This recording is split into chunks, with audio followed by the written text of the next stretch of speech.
I need Greenland, no option. ఇది Donald Trump గారు ఇంకొక దేశానికి సంబంధించిన భూభాగం గురించి. బాగుందా? సో నాకు అది కావాలండి, నాకు వేరే ఆప్షనే లేదు.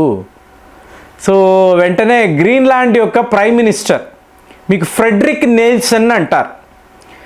అతను ఏం చెప్తున్నాడు అంటే అదే అతని ప్రాబ్లం అండి. ఇప్పుడు గ్రీన్లాండ్ కావాలి అని అతను కోరుకుంటే అయిపోదు కదా.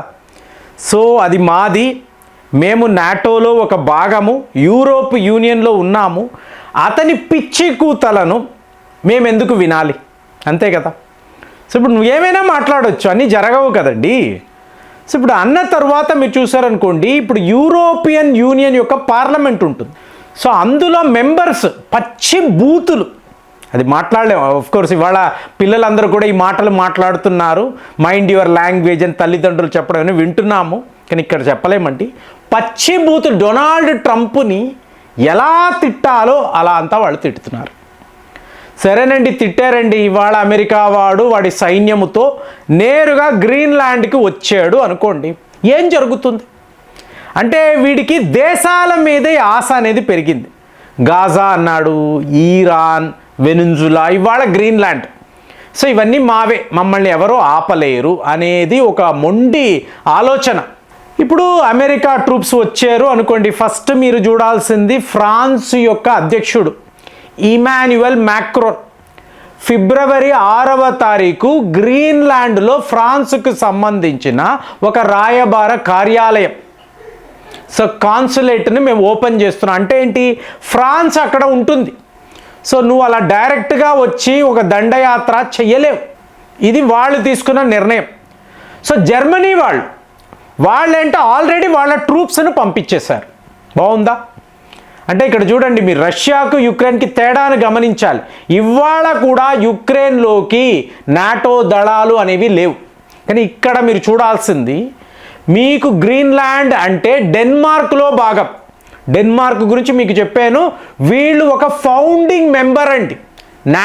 నాటోని ఎస్టాబ్లిష్ చేస్తున్నప్పుడు ఫస్ట్ లైన్ ఆఫ్ కంట్రీస్ అంటే డెన్మార్క్ ఉంటుంది.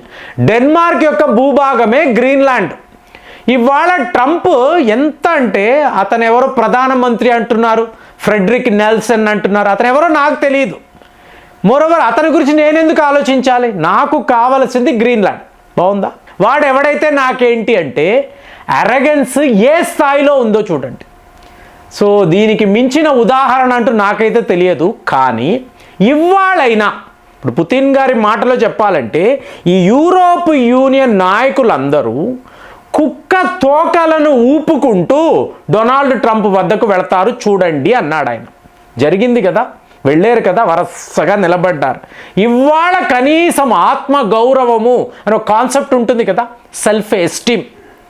సో దాని ప్రకారము జర్మనీ, ఫ్రాన్స్, యూకే, స్వీడన్, ఈ దేశాలంతా తమ సైన్యాలను గ్రీన్లాండ్కి పంపిస్తున్నారు.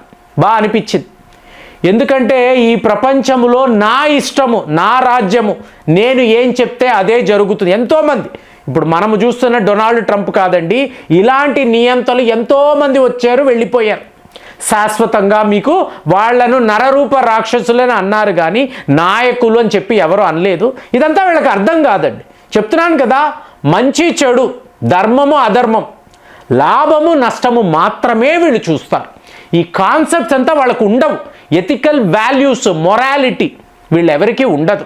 గ్రీన్లాండ్ అంటే చాలామందికి తెలియదు, నార్త్ అట్లాంటిక్ మహాసముద్రం ఇక్కడ ఉండే ఒక island, biggest island in the world. మీకు 57,000 మంది మాత్రమే జనాభా. చేపలు పట్టుకుంటూ ఉంటారు. మీకు రోడ్లు ఉండవు, ఒక రైల్వే మార్గము ఉండదు. మీరు ఈ ఐలాండ్కి వెళ్ళాలి అంటే మీరు ఐదర్ హెలికాప్టర్ అనండి, లేదా ఒక బోటు అనండి, అలాగే డాగ్ స్లైడ్ని అంటారు. అంటే కుక్కలను వేసుకొని వెళ్తారు చూసారా, అవి మీకు ఒక వాహనములాగా పనిచేస్తాయి. ఇలాగే కుదురుతుంది, అంతే. గ్రీన్లాండ్ అంటే అంతే. కానీ వీళ్ళు డెన్మార్క్తో కలిసి ఉండే ఒక ప్రాంతం, డెన్మార్క్తో ఒక అటానమస్ బాడీ అండి. గ్రీన్లాండ్ ఒక అటానమస్ బాడీ. అలాంటప్పుడు ఎందుకు, ఇప్పుడు మీరు చూసారంటే మ్యాప్ని చూస్తే ఒకవైపు ఏమో అమెరికా ఉంటుంది, ఇంకొక వైపు ఏమో రష్యా ఉంటుంది, ఇటువైపు ఏమో కెనడా, ఆర్కిటిక్ సర్కిల్ అంటాం చూసారా, అలాగా కెనడా. సో ఇప్పుడు వీళ్ళందరికీ కూడా గ్రీన్లాండ్ మీద ఒక దృష్టి. ఇక చైనా వాడైతే ఈ దారుణం అంతా ఫస్ట్ అమెరికా అంటే సెకండ్ చైనానే. వీడు అక్కడికి వెళ్ళి గ్రీన్లాండ్ని డెవలప్ చేస్తాను, కొత్త కొత్త ఎయిర్పోర్ట్లు నిర్మిస్తాను. ఇప్పుడు నేపాల్లోనే అదే చేశాడు కదా. సో నేపాల్లో ఎయిర్పోర్టు రెడీగా ఉంది. ఆ విమానము ఎగరాలి అంటే భారత్ యొక్క ఎయిర్ స్పేస్లోకి రావాలి. మనం ఒప్పుకోలేదు, కుదరదురా అన్నాం. నీ విమానం వితౌట్ పర్మిషను నా ఎయిర్ స్పేస్లో ఎగరడానికి లేదు. ఆ ప్రాజెక్టే అలాగే ఆగిపోయింది. సో ఇప్పుడు గ్రీన్లాండ్లో 2 ఎయిర్పోర్ట్లు నిర్మిస్తాను అంటే కుదరదు అన్నారు.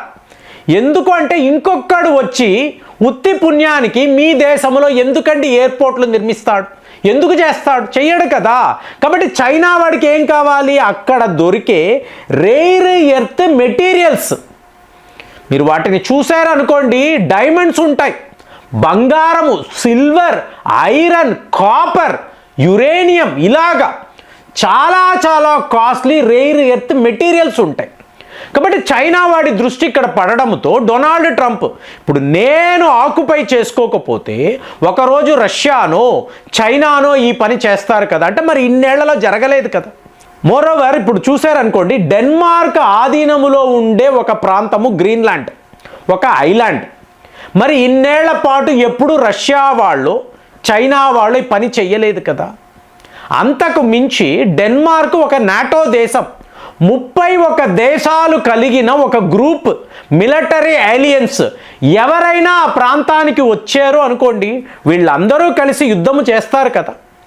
అంతేగాని ఒక దేశం, ఒక నాటో దేశం ఇంకొక దేశాన్ని మీరు ఆక్యుపై చేసుకోలేరు, దండయాత్ర చెయ్యకూడదు, అక్కడ ఉంటుంది.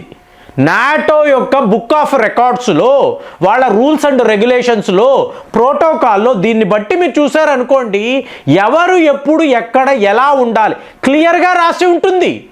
సో దాన్నంతా కూడా నాకు లెక్కే లేదు, నాకు నాటోతో పనే లేదు, నేను వెళ్ళి ఆ భూభాగాన్ని ఆక్రమించుకుంటాను. 80% మీకు ఐస్ షీట్సే ఉంటాయండి, గ్లేషియర్సే ఉంటాయి. ఇక 20% అన్నారనుకోండి అక్కడక్కడ భూభాగం, అంతే. ఇదే మీకు గ్రీన్లాండ్. కానీ మీకు మనిషి ఆశ, దురాశ ఎలాంటిది? అప్పనంగా దొరుకుతుంది కదా. ఇప్పుడు 57,000 మందే పాపులేషన్ అన్నప్పుడు అందరినీ కొని పడేద్దాము, ఆ ఐలాండ్నే కొనేద్దాము, కొనేసి అమెరికన్ టెరిటరీ అందాము, అయిపోతుంది కదా. ఇప్పుడు అలాస్కా అన్నారనుకోండి, రష్యా వాళ్ళు అమెరికాకు అమ్మారు. ఇక్కడ అలా కాదు, నేను కబ్జా చేస్తాను. గాజాను చేసావు, అక్కడ ఉండే ప్రజలనంతా తరిమి వేసావు. ఇప్పుడు ఈరాన్ అంటున్నావు, ఇప్పుడు ఏంటి ధైర్యము? వెనుజులా సరెండర్ అయిపోయారు కదా, సింపుల్గా సరెండర్ అయిపోయారు కదా. గ్రీన్లాండ్ కూడా అలాగే అవుతుంది అనుకున్నాడు. కానీ ఆల్రెడీ నాటో దేశాలంతా కూడా వాళ్ళ సైన్యాన్ని గ్రీన్లాండ్ పంపించడానికి రెడీ అయిపోయారు, ఆల్రెడీ వస్తున్నారండి. మీరు వీడియోస్ చూడొచ్చు. సో వీళ్ళ సైనికులు అందరూ వస్తున్నారు. ఇక ఫైనల్గా ఏంటంటే వీళ్ళందరూ రష్యా అధ్యక్షుడు పుతిన్ దగ్గరికి వెళ్ళి, అయ్యా నువ్వు మాతో ఉండు, నువ్వు యుద్ధానికి రాకర్లా, ఆల్రెడీ యుద్ధములో ఉన్నావు, మేము యుక్రెయిన్ని విడిచిపెడతాము, గ్రీన్లాండ్ చాలా చాలా ముఖ్యము, నువ్వు మాతో ఉండు, నువ్వు ఒక్కడు మాతో నిలబడితే చాలు, ఒక ఫోటోలో నువ్వు కనిపిస్తే చాలు, డొనాల్డ్ ట్రంప్ ఏమీ చెయ్యలేడు, ఈ పని చేసి పెట్టని వీళ్ళు అడగాలి. కానీ ఆల్రెడీ వీళ్ళు యుక్రెయిన్కి సపోర్టుగా దండగకి ఎంతో డబ్బు, ఆయుధాలంతా వేస్ట్ చేసి ఉన్నారు. మరి ఇప్పుడు వీళ్ళు పుతిన్ దగ్గరికి వెళతారా? మీకు ఇటలీ ప్రధానమంత్రి అయితే వెళ్ళే తీరాలని ఆ మేడం చెప్తున్నారు.